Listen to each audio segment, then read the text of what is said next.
நல்ல ஒரு டிஃப்ரெண்ட்டான டேஸ்ட்ல ரொம்பவே நல்லா இருக்கும். குக்கர் வச்சுக்கலாம். 1/2 கிலோ எலும்பில்லாத சிக்கன் வாங்கியிருக்கேன். நல்லா கழுவி சுத்தம் பண்ணி எடுத்து வச்சுக்கோங்க. இந்த சிக்கன் சேர்த்துடலாம். கொஞ்சமா உப்பு சேர்த்துடலாம். 1/4 டீஸ்பூன் அளவுக்கு மஞ்சத்தூள் சேர்த்துடலாம். 1/4 டீஸ்பூன் அளவுக்கு பெப்பர். ஒரு 1/2 கப் அளவுக்கு தண்ணி சேர்த்தா போதும். கலந்து விட்டுட்டு ஒரு 3ல இருந்து 4 விசில் விட்டாலே போதும். இப்போ ஓபன் பண்ணி பார்க்கலாம். இப்போ இது ஒரு பீஸா நம்ம எடுத்துடலாம். இப்படி பிச்சு போட்டுருங்க. இப்போ ஒரு கடாய் வச்சுக்கலாம். 1 டேபிள் ஸ்பூன் அளவுக்கு எண்ணெய் சேர்த்துடலாம். 5 பல்லு பூண்டு, கொஞ்சமா கருவேப்பிலை, 2 பெரிய வெங்காயம் பொடியை நறுக்கி வச்சிருக்கேன். கொஞ்ச நேரம் வெங்காயம் நல்லா வதங்கிடணும். ஒரு சின்ன தக்காளி எடுத்து பொடியை நறுக்கி வச்சிருக்கேன். 1 டீஸ்பூன் அளவுக்கு இஞ்சி பூண்டு பேஸ்ட் சேர்த்துடலாம். 3 பச்சை மிளகா பொடியை நறுக்கி இருக்கேன்.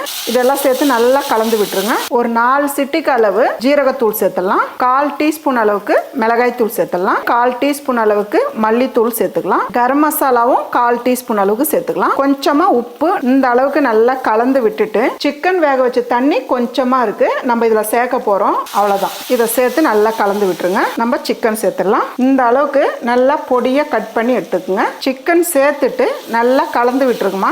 எல்லாம் சிக்கன் இப்படி ஓரமா ஒதுக்கிடுங்க. கொஞ்சமா எண்ணெய் சேர்த்துடலாம். 2 முட்டை சேர்த்துக்கிறேன். பெப்பர் சேர்த்துடலாம். 1 நிமிஷத்துல இருந்து 2 நிமிஷம் வரலாம் அப்படியே மூடி வச்சிடுங்க. பாருங்கம்மா, நான் கொஞ்ச நேரம் விட்டுருக்கேன். திருப்பி விட்டு கொஞ்ச நேரம் அப்படியே இருக்கட்டும். பாருங்க, முட்டை ஓரளவுக்கு வெந்ததும் இப்படி கட் பண்ணி விட்டுருங்க. ஒரு சூப்பரான சிக்கன் பொடி மாஸ் ரெடி.